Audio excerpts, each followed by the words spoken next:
from St. Louis Public Radio. This is St. Louis on the Air. All flowers smell to attract its pollinator. So this particular one has blowflies and carrion beetles that pollinated in the wild. So they like rotting flesh. There's a whole network of the corpse flowers in the U.S. in botanical gardens. So in the last couple decades, we've just been growing them all over the place. But then it only blooms for about 24 hours. I'm Rod Milam. Let's talk about Luna. Luna is 6 years old, and Luna is very, very smelly. And earlier this week, on Tuesday evening, more than 2,000 people dropped what they were doing to visit Luna. Luna is 5 feet tall and is a corpse flower. It's a corpse flower that resides in the climatron at the Missouri Botanical Garden. And St. Louis Public Radio's Kate Grumpke was one of the people who went to see Luna, and she joins us now to tell us about the experience. And Kate, welcome. Thank you. So set the scene. What was everything like inside of the climatron? So the park actually reopened at 7 p.m. so that people could see Luna. The park put out on their social media that Luna was finally going to be blooming. And by the time I got there, which is right when it opened, there were already tons of people there. So I was walking up to the climatron, and I actually walked with a family whose toddler was literally yelling, "Luna, Luna!" just like so excited. And inside the climatron, so you guys know the climatron, it's the big dome with the windows.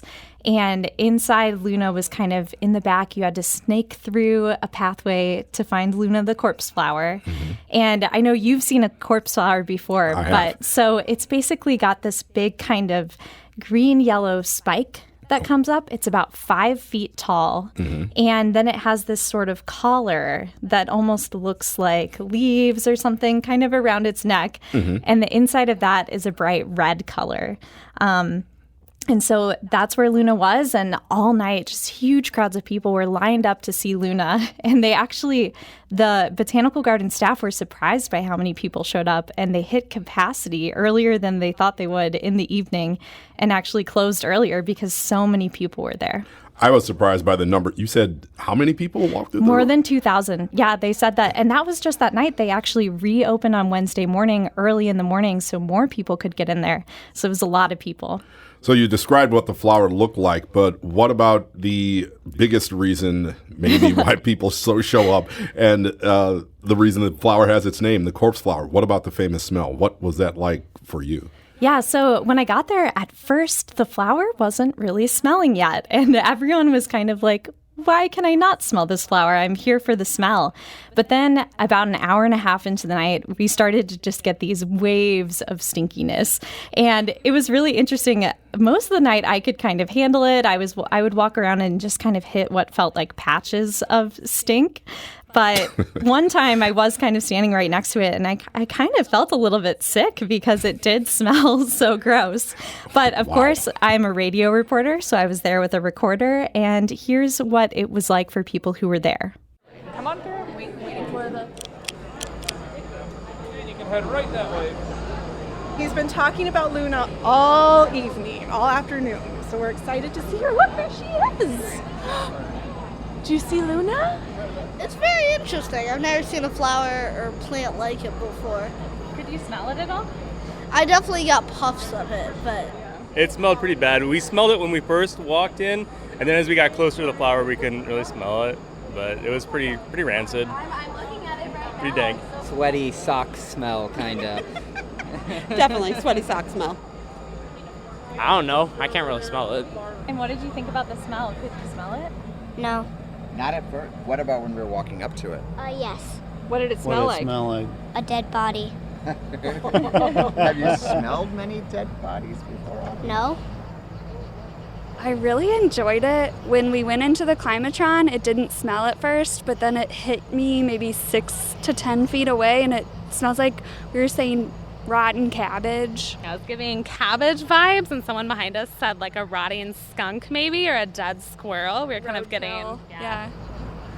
That's really strange. People were giving a lot of different smell types. I mean, dead body, you got the corpse thing, but you had other things too. Why do these flowers smell like that? So I was curious about that too. And so I actually talked to a horticulturist with the Missouri Botanical Garden, Emily Coletti, and this is how she described why Luna is putting off the smell. All flowers smell to attract its pollinator. So if it's going to be a sweet smell like a rose, it has this particular scent that will attract like the bees and whatever else. And the time of day that it smells is attracting the pollinator when it's active. This is a nocturnal pollinated plant. So this particular one has blowflies and carrion beetles that pollinate it in the wild. So they like rotting flesh.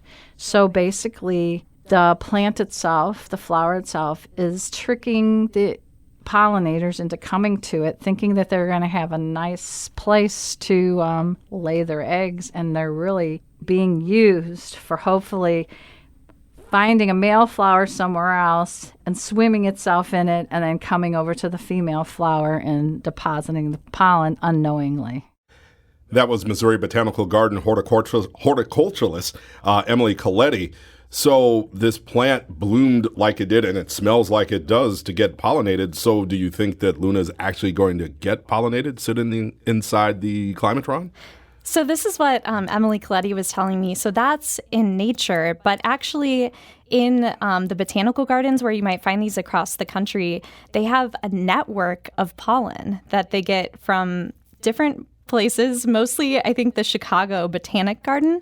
And so horticulturists like Emily Coletti will actually kind of cut into the plant at the base of it and manually pollinate the plant. And so that was the plan with Luna. I don't know if that actually worked. I think it'll probably take a little while for us to find out. How romantic. Yes, exactly. But it's interesting that there is kind of this network of botanical gardens that are sharing the pollen. And then because of that, we know a lot about who's the plant's parents are. And so Luna's parents are actually Alice, who is also at the Chicago Botanic Garden. Okay. And then Luna's dad's name is Stinky, and Stinky Wait a minute. Stinky? lives in Denver. Really? Stinky? Yes, really Stinky. We have Alice and Luna. Those are nice names, but Stinky for the guy. Okay. Exactly. So how rare is it, since there seems to be this whole, I guess, plant husbandry issue going on, how rare is it to see the corpse flower? I thought it was pretty strange or an unusual thing when I first saw it in New York, and then I eventually saw it here. Yeah, so this is what I'm learning is it's not exactly that rare. So the plant is endangered in the wild. It is native to Sumatra, Indonesia. And Coletti was actually saying that the reason that it's endangered is its habitat is being deforested to grow palm oil. So she was saying if you care about corpse flowers, one way you could help is to try to use a little bit less palm oil in your life. But there's a whole network of the corpse flowers in the U.S. in botanical gardens. So in the last couple decades, we've just been growing them all over the place. And so it's becoming a lot less rare to see a corpse flower. And here in St. Louis at the Missouri Botanical Garden, there have actually been 12 blooms since 2012. So this isn't particularly rare. Well, that's not rare, but neither is palm oil. Palm oil is inside of almost everything It's that hard to we avoid. do. Yeah, you would have to pay close attention to what you're buying. So it's not super unusual to actually have a corpse flower bloom, but why is it such a big deal? Why did you have that 7-year-old? I guess he was around 7 or something. He seemed really into it. Why are people lining up and having to shut down museums early in order to be able to check it out? So it's something that you probably can catch every year if you live in a big city like St. Louis, but it's really difficult to perfectly time it out. So I think that's why people get so excited. So the corpse flower will, for each individual plant, it will bloom maybe every few years. But then it only blooms for about 24 hours. And there are some signs that we see that we know that the flower is going to bloom soon. So it starts to get really hot, and then it's growing really, really quickly, and then its growth starts to slow. So we know that the flower is going to bloom soon, but then it's kind of this waiting game. And I think that's why people get so excited and why it feels so rare, because you have to perfectly time it out, and then you have to see it on social media and drop everything and head right to the botanical garden. So I think that's why it still has this feeling of excitement and rarity. That's what Kate Grumpke did. She ran to the Botanical Garden and she checked out Luna. St. Louis Public Radio reporter again, Kate Grumpke. Thank you very much for being with us here today. Thanks for having me.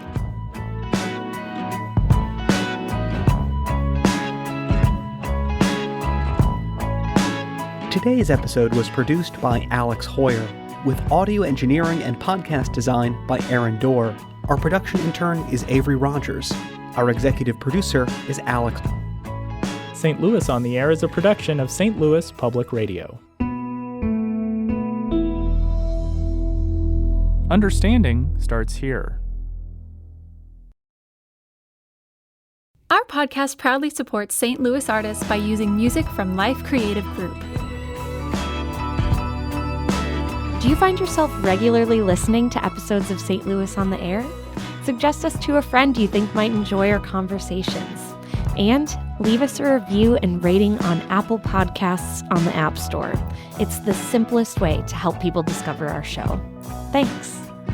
St. Louis Public Radio is a member-supported service of the University of Missouri St. Louis.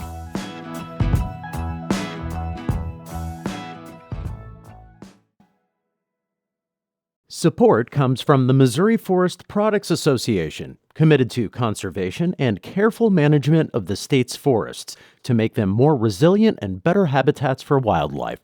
ChooseWood.com.